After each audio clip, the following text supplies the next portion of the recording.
Welcome to N24 news. ముందుగా headlines చూద్దాం. ఏపీలో వీబీజీ డ్యాంజీ పథకానికి శ్రీకారం. సీఎం చంద్రబాబు, పవన్ చౌహాన్ ప్రారంభం. ఉపాధి కూలీల వేతనం 312 రూపాయలకు పెంపు. పని దినాలు 125 రోజులకు పెంపు. గ్రామీణాభివృద్ధికి పథకం దోహదమని వెల్లడి.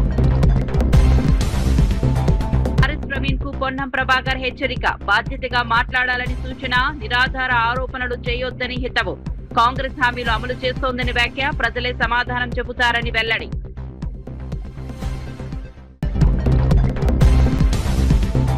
చంద్రబాబు నేర ర్యాకెట్ నడుపుతున్నారని జగన్ ఆరోపణ. పోలీస్ వ్యవస్థపై జగన్ తీవ్ర విమర్శలు.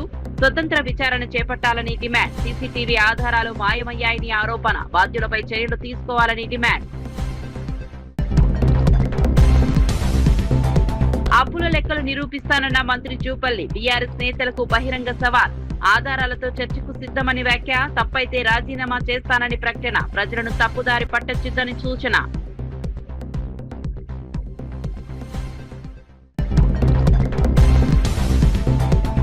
పవన్ నాయకత్వాన్ని ప్రశ్నించిన సీఎం చంద్రబాబు. గ్రామాభివృద్ధి వేగం పెరుగుతోందని వ్యాఖ్య. పంచాయతీరాజ్ కు జాతీయ అవార్డులు గుర్తు చేసిన వైనం. పోలవరం, అమరావతి పనులు వేగవంతం చేస్తున్నామని వ్యాఖ్య.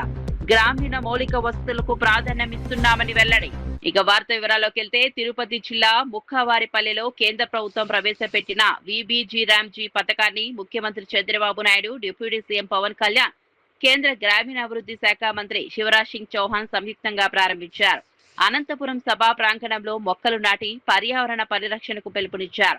ఈ పథకం ద్వారా గ్రామీణ ఉపాధి హామీ కూలీలకు రోజువారీ వేతనాన్ని 312 రూపాయలకు పెంచడంతో పాటు ఏడాదిలో పని దినాలను 125 రోజులకు పెంచినట్లు వెల్లడించారు. గ్రామీణ పేదల జీవనోపాధిని మెరుగుపరచడం, ఉపాధి అవకాశాలను విస్తరించడం ఈ పథకం ప్రధాన లక్ష్యమని నాయకులు పేర్కొన్నారు. కేంద్ర, రాష్ట్ర ప్రభుత్వాల సమన్వయంతో గ్రామీణ అభివృద్ధికి కొత్త ఊపినివ్వనున్న ఈ పథకం ద్వారా గ్రామాల్లో మౌలిక వస్తువుల కల్పన, ఉపాధి భద్రత, ఆర్థికాభివృద్ధికి మరింత ప్రాధాన్యం లభిస్తుందని తెలిపారు. కార్యక్రమంలో ప్రజాప్రతినిధులు, అధికారులు, ఉపాధి కూలీలు పెద్ద సంఖ్యలో పాల్గొన్నారు.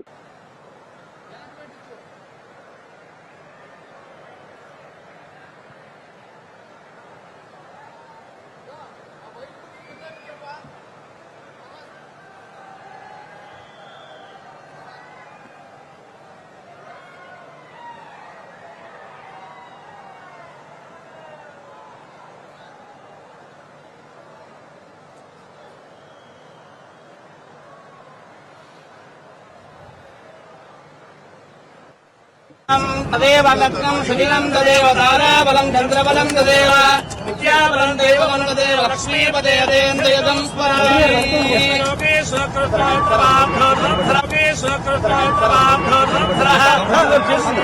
వైఎస్ఆర్సీపీ అధినేత వైఎస్ జగన్మోహన్ రెడ్డి రాష్ట్ర ప్రభుత్వం పోలీస్ వ్యవస్థపై తీవ్ర ఆరోపణలు చేశారు.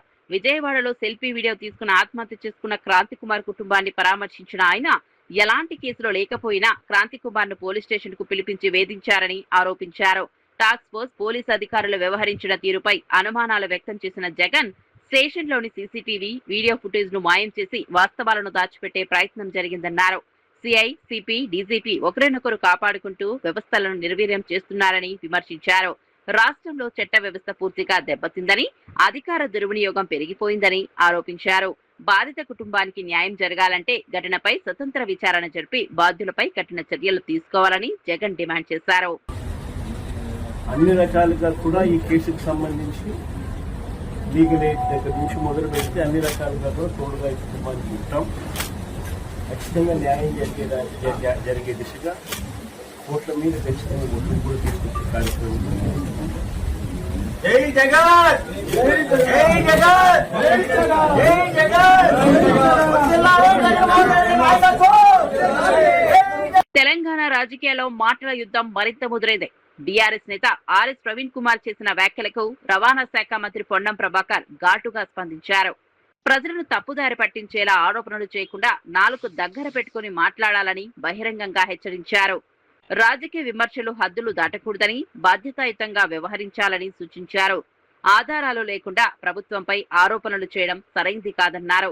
కాంగ్రెస్ ప్రభుత్వం ప్రజలకు ఇచ్చిన హామీల అమలుపై దృష్టి పెట్టి పనిచేస్తోందని, ప్రతిపక్షాలు వాస్తవాలను వక్రీకరించే ప్రయత్నం చేస్తున్నాయని విమర్శించారు. ప్రజలు అన్ని విషయాలను గమనిస్తున్నారని, రాజకీయ లబ్ధి కోసం చేసే విమర్శలకు తగిన సమాధానం ప్రజల నుంచే వస్తుందని మంత్రి పొన్నం ప్రభాకర్ తెలిపారు. మీ గతంలో నా దగ్గర పార్లమెంట్ సభ్యులు కదా, లక్ష్మణ్ కుమార్ ఏడికే కష్టపడి వచ్చిండు. వాళ్ళ నాయన నాగయ్య గారు సింగరేణి కార్మికుడిగా ఎంత కష్టపడితే ఇలా రాష్ట్ర మంత్రి అయింది. ఎందుకు పట్టగాల్సి మా మీద ఆరోపిస్తారు?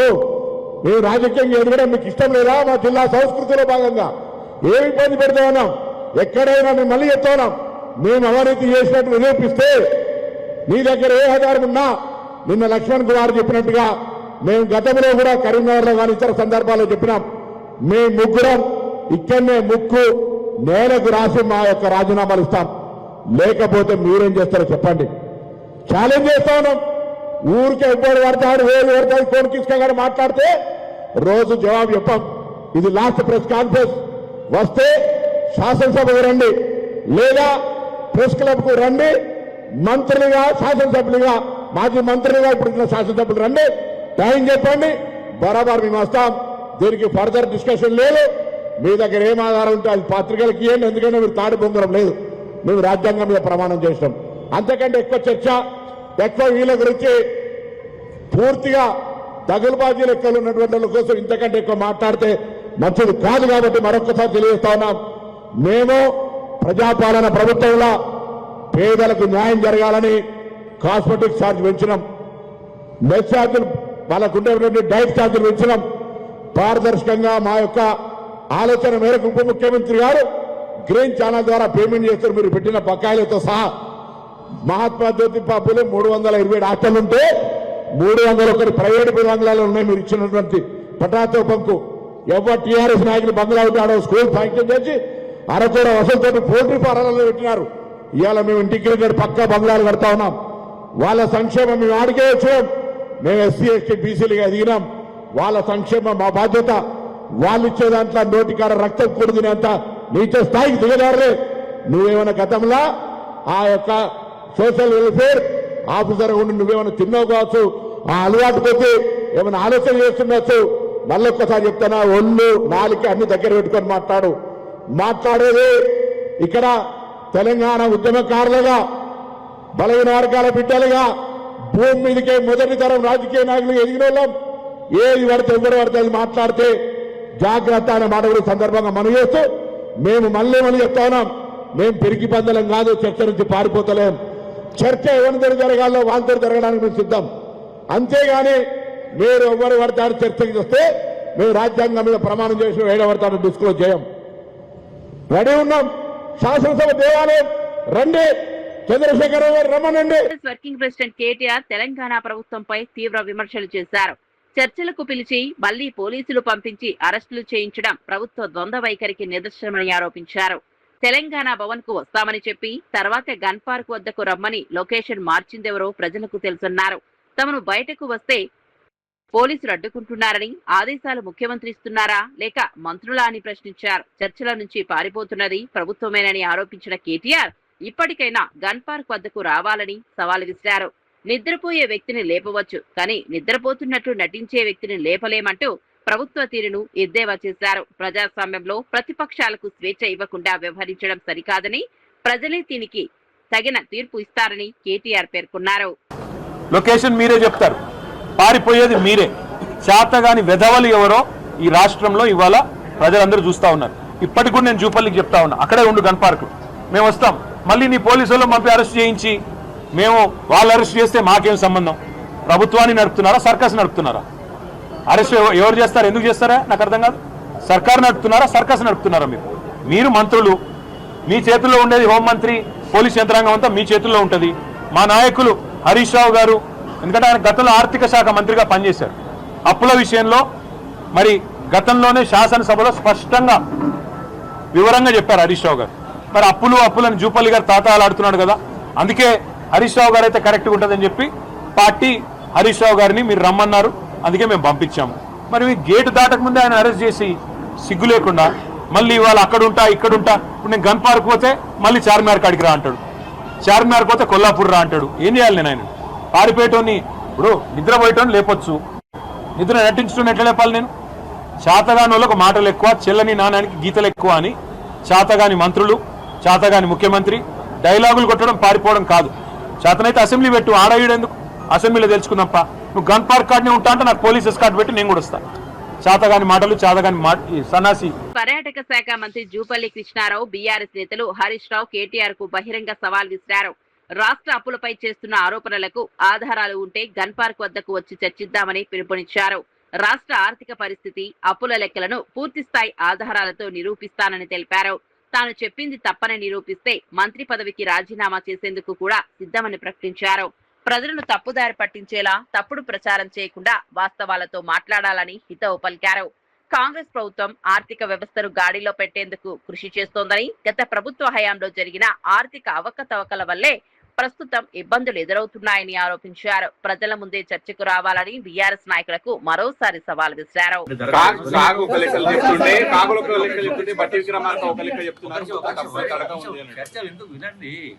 హరీష్ రావు ఇప్పుడు అమరం చేస్తూ వస్తుంది తెలిసింది 10 నిమిషాల్లో. నేను గాంధీ భవన్ లో 10 నిమిషాలు దరఖాస్తు తీసుకొని నేను పడుకోసా. హరీష్ రావు, కేటీఆర్, కేసీఆర్ అందరూ అడిగిరాని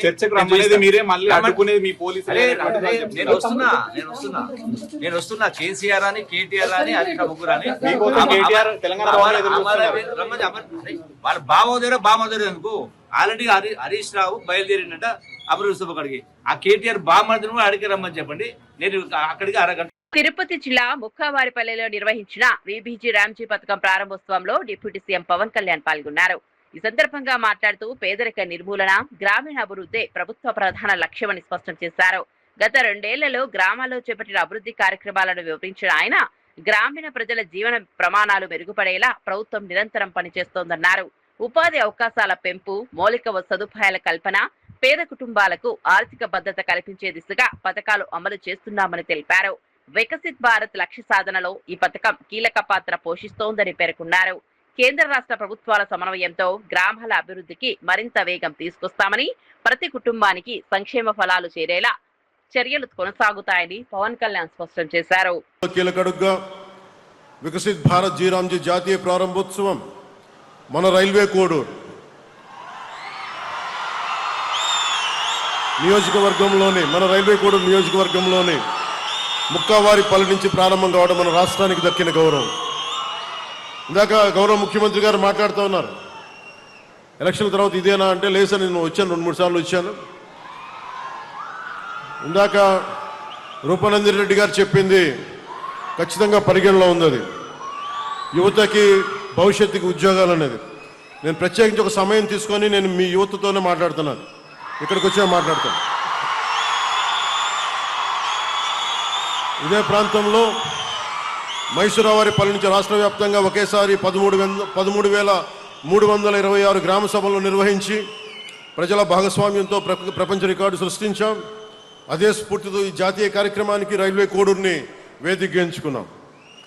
ఆంధ్రప్రదేశ్ అభివృద్ధికి ఎల్లప్పుడూ అండగా నిలుస్తున్న గౌరవ ప్రధానమంత్రి శ్రీ నరేంద్ర మోదీ గారికి, అలాగే నేను కోరిన వెంటనే ఈ జాతీయ కార్యక్రమాన్ని మన రాష్ట్రంలో ప్రారంభించేందుకు అంగీకరించిన రాజకీయ ఉద్దండులు, 4 మార్లు ముఖ్యమంత్రిగా చేసిన ధీరుడు కేంద్ర గ్రామీణాభివృద్ధి శాఖ మంత్రి శ్రీ శివరాజ్ సింగ్ చౌహాన్ గారికి హృదయపూర్వక ధన్యవాదాలు, కృతజ్ఞతలు తెలియజేస్తున్నాను. గ్రామీణ ఉపాధి, గ్రామాల ఆర్థికాభివృద్ధి, పేదరికం నిర్మూలన, స్వయం సమృద్ధి గ్రామాల నిర్మాణం లక్ష్యంగా గౌరవ ప్రధానమంత్రి శ్రీ నరేంద్ర మోదీ గారి నాయకత్వంలో కేంద్ర ప్రభుత్వం వికసిత్ భారత్ జీరామ్జీని తీసుకొచ్చింది. ఇది కేవలం ఒక పథకం కాదు, గ్రామీణ భారతదేశ భవిష్యత్తును మార్చే ఒక మిషన్. ఈ పథకం ద్వారా 100 రోజుల ఉపాధిని 125 రోజులకి పెంచడం చాలా చాలా గొప్ప నిర్ణయం. ఉపాధి శ్రామికులకి అదనంగా ఇంకొక 25 రోజులు ఉపాధి భరోసా కల్పించడం, వారి ద్వారా వారి కుటుంబాలకి మరింత ఆర్థిక భద్రత లభించనుంది. జీరామ్జీ పథకం ద్వారా ముఖ్యంగా రైతుల అవసరాలను దృష్టిలో పెట్టుకొని మరి పంటల సాగు సమయంలో శ్రామికుల కొరత రాకుండా వ్యవసాయ సీజన్లో 60 రోజుల విరామం కల్పించడం, ఇది రైతులకి చాలా చాలా ఉపయోగపడే నిర్ణయం. 26-27 సంవత్సరానికి కేంద్ర ప్రభుత్వం తన వాటాగా 7,707 కోట్లు కేటాయించింది. దేశంలో ఇందాక చెప్పినట్టుగా ఇది 3వ అతిపెద్ద కేటాయింపు. రాష్ట్ర ప్రభుత్వం వాటాతో కలిపి ఆంధ్రప్రదేశ్లో ఈ కార్యక్రమం అమలుకు మొత్తం 12,845 కోట్ల వ్యయం ఖర్చు చేయనున్నాం. గత 2 ఏళ్లలో ఉపాధి హామీ నిధులను సమర్థవంతంగా వినియోగిస్తూ మంగళగిరిలో నిర్వహించిన మీడియా సమావేశంలో ఎమ్మెల్యే సోమిరెడ్డి చంద్రమోహన్ రెడ్డి మాజీ ముఖ్యమంత్రి వైఎస్ జగన్మోహన్ రెడ్డిపై తీవ్ర విమర్శలు చేశారు. జగన్ కు అసలు ఏమి కావాలో ఆయనకే తెలియదని ఎద్దేవా చేశారు. జేబులో తుపాకీ, చేతిలో గొడ్డలి ఉండాలని కోరుకుంటున్నట్లుగా ఆయన రాజకీయాలు ఉన్నాయని వ్యాఖ్యానించారు. 3 రాజధానుల ప్రతిపాదనను కూడా విమర్శిస్తూ 3 రాజధానులు అంటే చివరకు మంగళగిరిలో నిర్వహించిన మీడియా సమావేశంలో ఎమ్మెల్యే సోమిరెడ్డి చంద్రమోహన్ రెడ్డి మాజీ ముఖ్యమంత్రి వైఎస్ జగన్మోహన్ రెడ్డిపై తీవ్ర విమర్శలు చేశారు. జగన్ కు అసలు ఏమి కావాలో ఆయనకే తెలియదని ఎద్దేవా చేశారు. జేబులో తుపాకీ, చేతిలో గొడ్డలి ఉండాలని కోరుకుంటున్నట్లుగా ఆయన రాజకీయాలు ఉన్నాయని వ్యాఖ్యానించారు. 3 రాజధానుల ప్రతిపాదనను కూడా విమర్శిస్తూ 3 రాజధానులు అంటే చివరకు 11 సమస్యలు వస్తాయని అన్నారు. రాష్ట్ర అభివృద్ధికి అమరావతి శాశ్వత రాజధానిగా ఉండాలని పేర్కొన్నారు. రాబోయే ఎన్నికల్లో వైఎస్ఆర్సీపీ 3 స్థానాలు కూడా గెలవలేని పరిస్థితి వస్తుందని జోష్యం చెప్పారు. ప్రజలు ఇప్పటికే వైసీపీ పాలనను తిరస్కరించారని, అభివృద్ధి రాజకీయాలకు మాత్రమే మద్దతు ఇస్తారని సోమిరెడ్డి పేర్కొన్నారు. క్వాంటమ్ వ్యాలీ వచ్చేసేసింది, మొత్తం ఇండస్ట్రీస్ వరుస లిస్ట్ ఉన్నాయి. ఇక్కడ ఇవన్నీ national institute of design NID AP వచ్చింది, all India institute of medical sciences AIIMS వచ్చింది, school of planning and architecture వచ్చింది, central institution of tool design వచ్చింది, ఇగ్నో రీజనల్ సెంటర్ వచ్చింది, క్వాంటమ్ ఏఐ యూనివర్సిటీ వచ్చింది. ఇవన్నీ చదవాలంటే జాతీయ అంతర్జాతీయ స్థాయి ప్రైవేట్ డీమ్డ్ యూనివర్సిటీస్ వచ్చినాయి. International universities of legal education and research వచ్చింది. ఎన్విడియా భాగస్వామ్యంతో ఏఐ యూనివర్సిటీ. వీటన్నిటినీ రావటము జీర్ణించుకోలేకపోతున్నాడు. దేశం మొత్తం ముక్త కంఠంతో అమరావతికి మద్దతుగా నిలబడటం జీర్ణించుకోలేకపోతున్నాడు.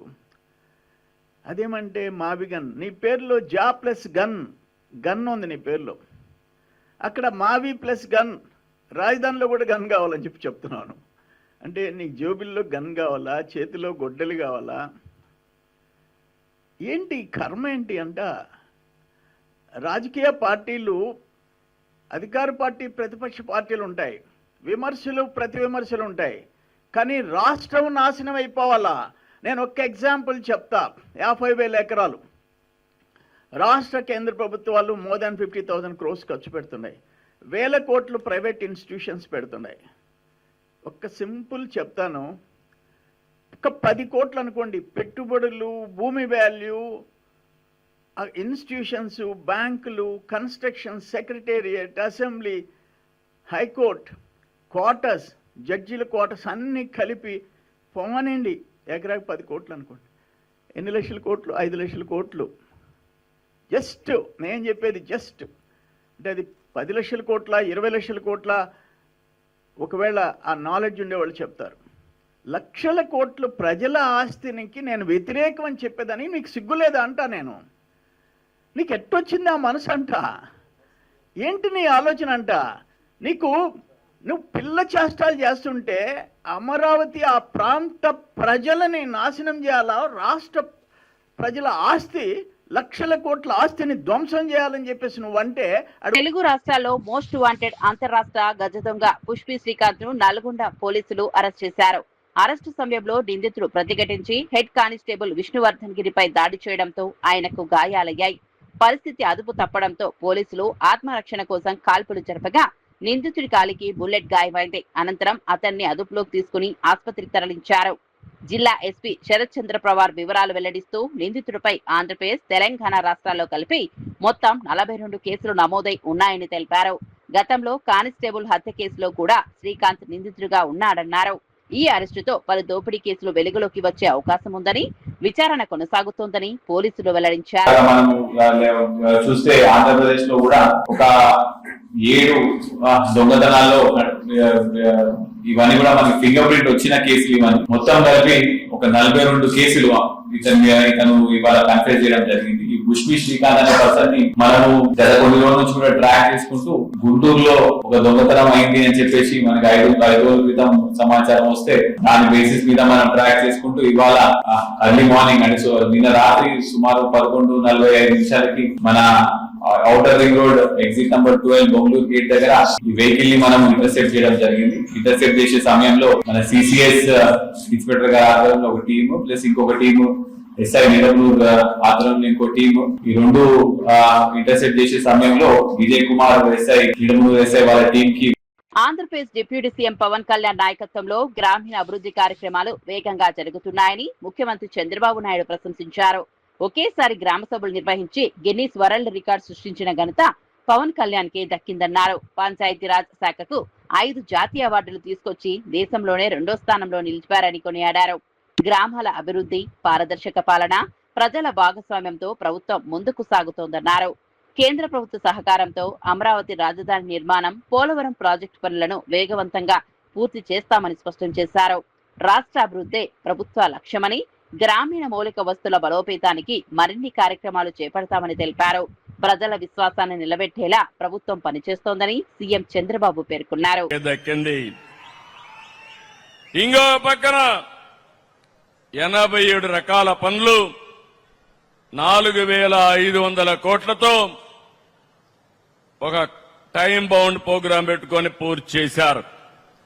7,000 కిలోమీటర్ల మేర సీసీ రోడ్లు, 40,000 గోకులాలు, 15,500 నీటి తొట్టెలు, 1,07,000 ఫామ్ పాండ్స్, 1,373 కిలోమీటర్లు గిరిజన ప్రాంతాల్లో రోడ్లేసి గిరిజనులు ఆదుకున్న వ్యక్తి పవన్ కళ్యాణ్ గారని చెప్పి నేను మీకు తెలియజేస్తున్నా.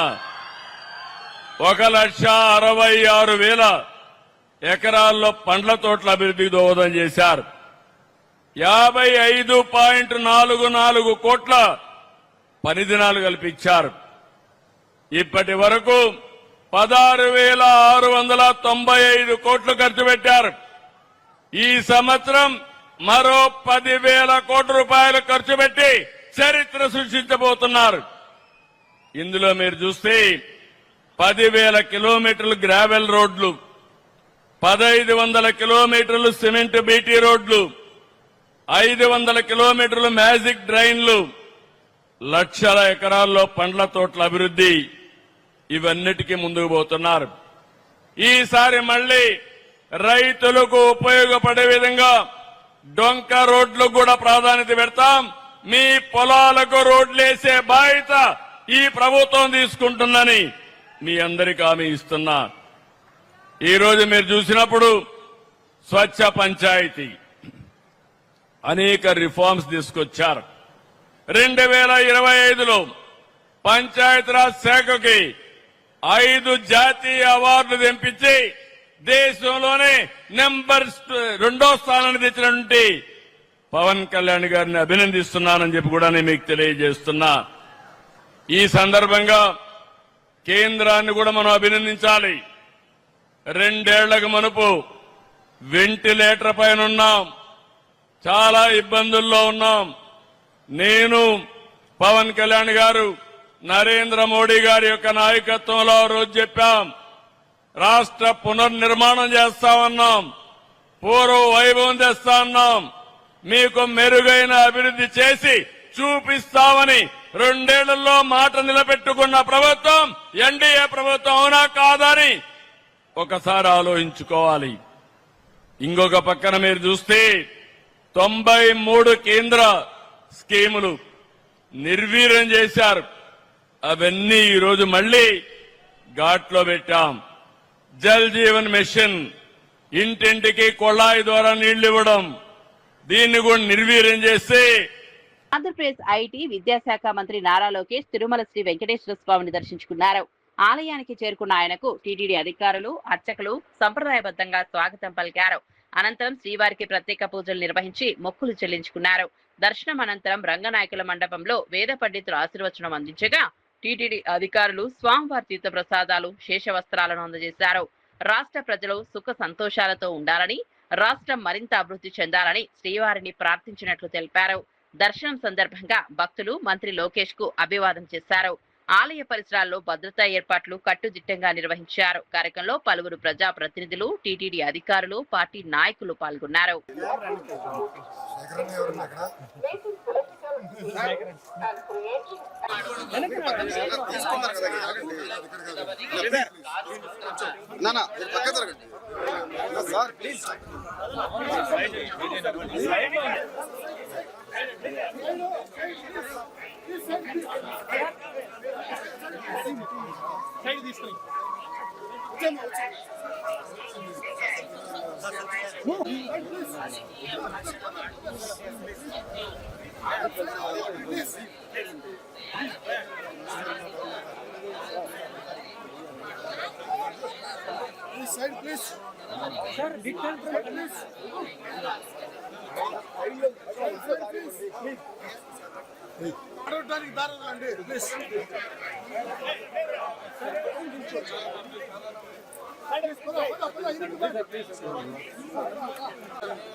ఆంధ్రప్రదేశ్ లో చంద్రబాబు నాయుడు నేతృత్వంలో జంగిల్ రాజ్ కొనసాగుతోందని వైఎస్ఆర్సీపీ నేత వైఎస్ జగన్మోహన్ రెడ్డి తీవ్ర విమర్శలు చేశారు.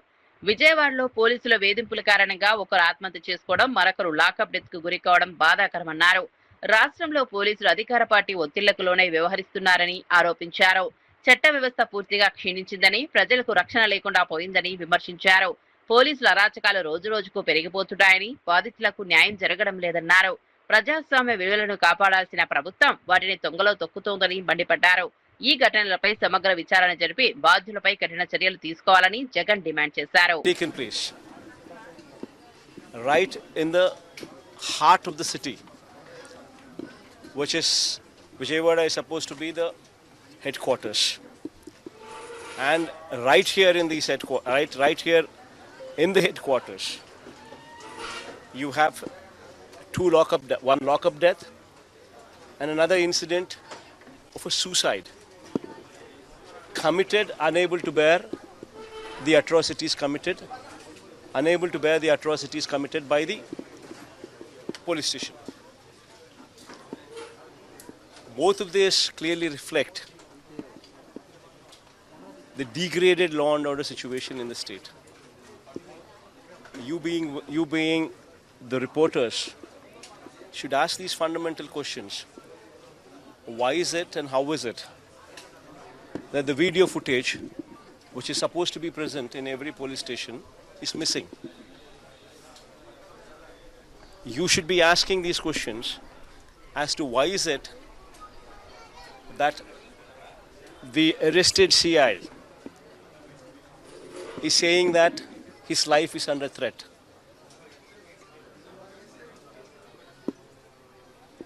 Clearly indicating that there is a bigger conspiracy which has taken place. You should also try and understand as to why repeated complaints given to the Commissioner of Police were put in the dustbin.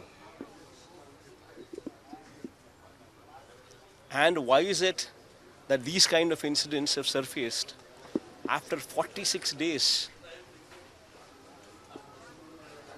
of hush-up? And finally, when they were blown out of proportion, and finally when I had come here to visit these people. Hyderabad లోని శంషాబాద్ రాజీవ్ గాంధీ అంతర్జాతీయ విమానాశ్రయంలో నకిలీ వీసాల వ్యవహారం కలకలం రేపుతోంది. ఆంధ్రప్రదేశ్ తూర్పు గోదావరి జిల్లాకు చెందిన 20 మంది మహిళలు ఒమాన్ ఎయిర్వేస్ విమానంలో మస్కట్ వెళ్లేందుకు విమానాశ్రయానికి చేరుకున్నారు. ఎమిగ్రేషన్ తనిఖీల సమయంలో వారు సమర్పించిన వీసాలను అధికారులు పరిశీలించగా అవి నకిలీవని గుర్తించారు. వెంటనే అప్రమత్తమైన ఇమిగ్రేషన్ అధికారులు మహిళలను అదుపులోకి తీసుకుని Shamshabad airport crime out post పోలీసులకు అప్పగించారు. అనంతరం వారిపై చట్టపరమైన చర్యలు ప్రారంభించారు. పోలీసుల విచారణలో ఉపాధి కోసం విదేశాలకు వెళ్లాలని భావించి ఓ ట్రావెల్ ఏజెంట్ ను ఆశ్రయించినట్లు మహిళలు తెలిపారు. అసలు వీసాల పేరుతో తమ వద్ద భారీ మొత్తంలో డబ్బులు వసూలు చేసి నకిలీ వీసాలు అందించి మోసం చేశారని కన్నీటి పర్యంతమయ్యారు. తమకు వీసాలు నకిలీవని తెలియదని తాము కూడా మోసపోయిన బాధితులమేనని చెప్పారు. ఇది కరెక్ట్ లేదు ప్రాసెస్ అని ఉర్దూలో వండుకొని అంటే సరిగా లేవని వాళ్ళు గుర్తించి వాళ్ళని అడిగితే వాళ్ళు ఒప్పుకున్నారు. వాళ్ళ దాని మీద వెళ్తున్నామని చెప్పేసి అయితే అదే విషయాన్ని వాళ్ళ డీటెయిల్గా వాళ్ళ దగ్గర ఉన్న పాస్పోర్ట్స్, వీసా డాక్యుమెంట్ ఏదైతే ఒరిజినల్ చేసిన వీసా డాక్యుమెంట్ అవన్నీ కూడా అవుట్ పోస్ట్కి ఒక కంప్లైంట్ లాంచ్ చేసి ఇచ్చారు. ఆ విషయంలో మేము కేసు రిజిస్టర్ చేసుకుని అందరినీ ఎగ్జామిన్ చేసి వాళ్ళ స్టేట్మెంట్స్ వాళ్ళ అన్ని కన్ఫెషన్స్ రాసుకున్నాము. వాళ్ళ ద్వారా మాకు దాదాపు 19 మంది పేర్లు వచ్చినాయి. వాళ్ళు అంటే సబ్ ఏజెంట్స్ ఉన్నట్టున్నారు, డైరెక్ట్ ఏజెంట్స్ అని కాకుండా వాళ్ళను చేసిన తర్వాత వాళ్ళని పట్టుకున్న తర్వాత మెయిన్ ఏజెంట్స్ కూడా తెలుస్తారు. సో దీని ద్వారా మేము చెప్పదలుచుకున్నది ఏంటంటే ఎవరైనా సరే ఫారిన్ కంట్రీస్కి, దుబాయ్ కంట్రీస్ కానీ వెళ్ళి ఇవి బులెటిన్ అప్డేట్స్. చూస్తూనే ఉండండి